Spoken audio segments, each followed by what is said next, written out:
जय हिंद दोस्तों। हिंदी साहित्य यूपीएससी का जो वैकल्पिक कोर्स है वहाँ पर आपका स्वागत है। जहाँ पर हम हिंदी साहित्य का जो कोर्स है वो बिल्कुल फ्री में कर रहे हैं। हर एक चैप्टर आपको प्रश्न और उत्तर की तरह समझाया जा रहा है और उसमें आपको एक्सप्लेनेशन भी दी जा रही है और आपको प्रॉपर नोट्स भी दिए जा रहे हैं। इन्हीं चीज़ों को आपको नोट्स भी बनाना है। कुछ चैप्टर हम आपको करवा चुके हैं, आप हमारे चैनल की प्लेलिस्ट में जाकर के देख सकते हैं। स्कंदगुप्त है और आषाढ़ का एक दिन भारत दुर्दशा, ये चैप्टर हम आपको करवा चुके हैं, आप जाकर के देख सकते हैं। अभी हमारा जो चैप्टर चल रहा है वो कबीर चल रहा है, जो पेपर 1 और पेपर 2 दोनों में ही बहुत ही ज़्यादा महत्वपूर्ण है। तो आज का हमारा सवाल है, कबीर महान कवि हैं, महान संत भी हैं, महान समाज सुधारक भी हैं और एक महान भक्त भी हैं। उनके व्यक्तित्व के इन सभी पक्षों में आप क्या संबंध देखते हैं? क्योंकि कबीर ने बहुत अच्छी कविताएं लिखी हैं, कबीर ने बहुत अच्छे दोहे बोले हैं, कबीर बहुत एक संत भी हैं, कबीर एक समाज सुधारक भी। तो इन सारे जो व्यक्ति और ये सारे जो चीज़ें हैं ना, ये एक अलग अलग व्यक्तित्व। कवि जो है वो एक अलग व्यक्तित्व है, संत जो है वो एक अलग व्यक्तित्व है, समाज सुधारक एक अलग व्यक्तित्व है, भक्त जो है वो एक अलग व्यक्तित्व है। तो कबीर के भीतर ये सारे व्यक्तित्व मौजूद हैं, लेकिन इस व्यक्तित्व में संबंध क्या है? क्या आप उस संबंध, किस संबंध के बारे में हम बात कर रहे हैं? तो सबसे पहले थोड़ा सा हम भूमिका लिखेंगे कि कबीर का जो व्यक्तित्व है वो बहुआयामी है। वो कवि भी हैं, वो संत भी हैं, समाज सुधारक भी हैं, उपदेशक भी हैं, भक्त जैसे व्यक्तित्व जो है ना वो एक ही व्यक्ति में एक साथ उपस्थित हैं। और इन सभी रूपों में संबंध को समझने के लिए ना हमें कबीर के दर्शन को समझना पड़ेगा। इन सभी में संबंध क्या है? क्योंकि कबीर का जो दर्शन की जो परंपरा है वो बहुत लंबी रही है। कबीर का जो पालन पोषण है वो नाथ परंपरा में हुआ। नाथ परंपरा के अनुसार अगर आपको ईश्वर को प्राप्त करना है ना, तो आपको बहुत ही हठ योग करना पड़ेगा। आपको योग, तपस्या, आपको ये सब चीज़ें करनी पड़ेंगी। तो कबीर नाथ परंपरा से थे। नाथ परंपरा से जो ईश्वर को प्राप्त करने का ये तरीका था ना, ये कबीर को पसंद नहीं आया। तो नाथ परंपरा को छोड़ करके कबीर चले गए अद्वैतवाद की परंपरा में, जो कि शंकर की परंपरा थी। शंकर के हिसाब से जो ईश्वर होता है वो निर्गुण होता है। निर्गुण का मतलब होता है कि उसका कोई आकार नहीं होता, उसका कोई रूप नहीं होता, वो गुणों से परे होता है। और अगर निर्गुण ईश्वर को आपको प्राप्त करना है तो आपको वेद पढ़ने पड़ेंगे, आपको उपनिषद जो होते हैं वो पढ़ने पड़ेंगे, आपको बहुत सारा ज्ञान अर्जित करना पड़ेगा। मतलब शंकर के अद्वैतवाद के अनुसार अगर आपको ईश्वर को प्राप्त करना है तो आपको ज्ञान मार्ग को अपनाना पड़ेगा। कबीर के लिए ये भी संभव नहीं था, क्योंकि कबीर तो एक अनपढ़ व्यक्ति थे। कबीर ने पेन को और कॉपी को कभी हाथ नहीं लगाया, वो एकदम निरक्षर व्यक्ति थे।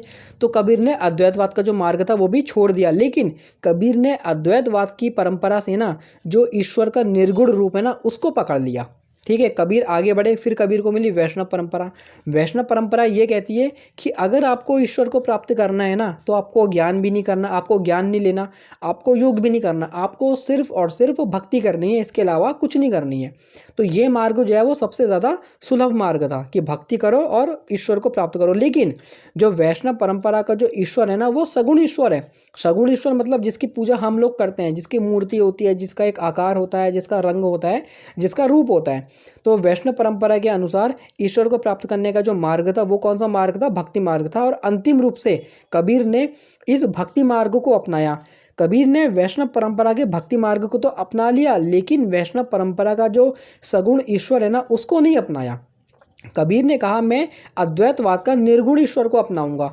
तो कबीर ने मार्ग ईश्वर ले लिया अद्वैतवाद का निर्गुण राम, और कबीर ने मार्ग ले लिया वैष्णव परंपरा का भक्ति मार्ग। ऐसा कबीर ने क्यों किया? क्योंकि कबीर चाहते थे समाज में हिंदू और मुसलमान के बीच में ना एक समन्वय हो, एक एकता जो है वो स्थापित हो। अब क्योंकि हिंदू जो है वो मूर्ति पूजा करते हैं, जबकि मुस्लिम जो है वो मूर्ति पूजा का विरोध करते हैं। तो कबीर ने इसीलिए निर्गुण ईश्वर को ले लिया कि ईश्वर हमें दिखाई नहीं देता, लेकिन वो हमारे आसपास है, उसका कोई आकार नहीं होता है, उसका कोई रूप नहीं होता है। तो ये कुछ, अब क्योंकि कबीर जो है ना वो इतने सारे दर्शन से प्रभावित हैं, और अंतिम रूप से जो कबीर हैं उन्होंने भक्त रूप जो है ना उसको अपनाया, जो भक्ति की परंपरा है उसको अपनाई। तो कबीर का जो मूल व्यक्तित्व कहा जाता है ना वो उनका भक्त व्यक्तित्व कहा जाता है। ये कुछ इस तरह से समझिए कि अगर कोई व्यक्ति है जिसने पहले बीए करा, फिर उसने बीएससी करी, फिर उसने कंप्यूटर साइंस करी, फिर उसने इंजीनियरिंग करी, फिर उसने लॉ करा और अंत में वो आईएएस बन गया, तो आप क्या कहोगे कि वो व्यक्ति कौन है? वो व्यक्ति एक आईएएस ऑफिसर है और कुछ नहीं है। ना ही अब वो डॉक्टर है, ना ही अब वो इंजीनियर है, क्योंकि अंत में अंतिम रूप से उसने जिस स्किल को लिया ना वो क्या है? वो आईएएस ऑफिसर है। तो इसी तरह से कबीर का भी यही है। कबीर जो है वो बहुत से दर्शन से प्रभावित हैं। इन पर शंकर के अद्वैतवाद का प्रभाव है, नाथों के हठ योग का प्रभाव है, सूफियों के तसव्वुफ का प्रभाव है, और जो वैष्णव परंपरा है ना उसके प्रपत्तिवाद का प्रभाव दिखाई पड़ता है। इन्हीं दर्शनों के कारण कबीर में ना ये विभिन्न प्रकार के व्यक्तित्व दिखाई पड़ते हैं। नाथ परंपरा जो है वो बहुत ही अक्खड़ और बहुत ही अक्खड़ परंपरा है। वो उल्टी सीधे बातें बातें बोलती है, जो जहाँ लोग उसको भक्ति करते हुए दिखते हैं ना, तो वो उनको डांट देती है। तो नाथ परंपरा जो है, अगर उन्हें कोई भी भक्ति करता हुआ व्यक्ति दिखता है ना, तो वो उनको डांटते हैं, बहुत ही बुरी तरह से डांटते हैं। तो ये जो खूबी है ना, ये कबीर ने कहाँ से ली? ये उपदेशक की खूबी है, ये समाज सुधारक की खूबी, ये कबीर ने कहाँ से ली? नाथ परंपरा से उठा ली। इसी तरह से उन्होंने अद्वैत परंपरा जो है, वहाँ से भी कुछ ना कुछ खूबियाँ उठाई हैं। तो इन्हीं दर्शनों के कारण जो कबीर में ये विभिन्न प्रकार के व्यक्तित्व दिखाई पड़ते हैं, क्योंकि कबीर ने एक बहुत ही लंबी यात्रा को तय किया है।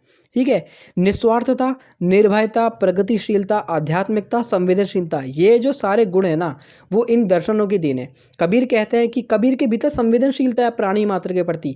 कबीर कहते हैं कि बकरी पाती खात है ताकि काड़ी खाल, जे नर बकरी खात है उनका कौन हवाल। मतलब कि बकरी पत्ते खाती है तो उसकी खाल निकाल ली जाती है, लेकिन जो आदमी बकरी को खा रहा है उसका क्या हाल होगा। तो ये क्या है? ये संवेदनशीलता। ये कहाँ से लिए? ये कबीर ने जैन दर्शन से लिए।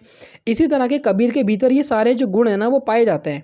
तो जो कबीर में दिखाई पड़ते हैं, इसलिए आलोचकों का एक वर्ग ऐसा है जो ये कहता है कि कबीर जो है वो संत हैं, कबीर जो है वो समाज सुधारक है, और उन्हें कवि भी मानता है। लेकिन जो हजारी प्रसाद द्विवेदी जी हैं ना, उनका ये मानना है कि कबीर जो है ना, वो मूल रूप से एक भक्त हैं। क्योंकि एक भक्त में ना साहस होना चाहिए, एक भक्त में निडरता होनी चाहिए, एक भक्त में आध्यात्मिकता, प्रगतिशीलता, संवेदनशीलता, ये जो सारे गुण हैं ना, वो होने चाहिए। और यही सभी गुण अन्य रूपों में भी निर्देशित होते हैं। कबीर की जो सारी परंपरा है ना, कबीर निर्भय हैं। क्यों? क्योंकि कबीर नाथ परंपरा को फॉलो करते थे, इसलिए कबीर डरते नहीं है बिल्कुल भी। ना वो हिंदू से डरते हैं, ना वो मुसलमान से डरते हैं। इसलिए उन्होंने दोनों को ही खरी खोटी सुनाई है कि पहाड़ पूजे हरि मिले तो मैं पूजूं पहाड़, और कंकर पत्थर जोड़ के मस्जिद लई बनाए ताते मुल्ला चढ़ी के का बहरा हुआ खुदा है। तो कबीर ने दोनों को ही बहुत सुनाया है। तो ये जो सारे गुण है ना, ये उनके भक्त व्यक्तित्व के गुण हैं। एक भक्त के कारण उनके भीतर ये सारे गुण होते हैं। इसीलिए कवि, संत, समाज सुधारक व्यक्तित्व जो है ना, वो कबीर के भक्त रूप की ही छाया है। क्योंकि भक्ति जो है ना, वो उनके जीवन का चरम भाव है, जिसमें वो डूबकर चरम सार्थकता का अनुभव करते हैं। उनको नाथ परंपरा में वो सार्थकता महसूस नहीं हुई, उनको अद्वैतवाद की परंपरा में वो मजा नहीं आया, तो इसलिए अंत में वो कहाँ चलेगा? वो भक्ति परंपरा में चलेगा। तो कबीर जो है ना, वो मूल रूप से भक्त हैं, और उनके भक्त व्यक्तित्व के कारण जो बाकी के सारे गुण हैं ना, वो उनके भीतर से बाहर आते हैं। इसीलिए कबीर में हमें ये बहुत सारे जो व्यक्तित्व हैं वो दिखाई देते हैं। तो कबीर कहते भी कि मन मस्त हुआ तब क्या बोले, मेरा साहब है घर वहीं बाहर नैना क्यों बोले। कि भाई अब तो हमारे जो मन है ना, वो मस्त हो गया है, तो हम क्यों बोले? क्योंकि हमें ये चीज़ पता चल गई कि हमारे जो साहब है ना, हमारे जो ईश्वर है, वो तो हमारे भीतर है, और हम उसको बेकार ही बाहर ढूंढ रहे हैं। तो कबीर को भक्ति में इतना मजा आने लगा है। तो इस सब में जो संबंध है ना, वो किसका है? वो भक्त का संबंध है। तो भक्त रूप जो है ना, वो उनके व्यक्तित्व के केंद्र में है, जो सभी व्यक्तित्वों का मूल आधार है। सारे व्यक्तित्व जो है ना, वो उनकी प्रगतिशील व्यक्तित्व का ही परिणाम है। क्योंकि कबीर ने नाथ परंपरा से लेकर के वैष्णव परंपरा तक एक बहुत लंबी यात्रा को तय किया है। तो जो संबंध है ना, वो क्या संबंध है? वो उनके भक्त व्यक्तित्व का संबंध है, और उनकी जो दार्शनिक परंपरा है ना, उसका संबंध है। अगर आपको इस सवाल की एक्सप्लेनेशन अच्छी लगी हो तो वीडियो को लाइक करें और चैनल को सब्सक्राइब करें। हिंदी साहित्य का कोर्स आपको प्लेलिस्ट मिल जाएगी, वहाँ पे जाएं, और प्लीज़ वीडियो को लाइव देखें ताकि मेरा थोड़ा बहुत जो वॉच टाइम है वो भी कंप्लीट हो जाए। And thank you so much दोस्तों।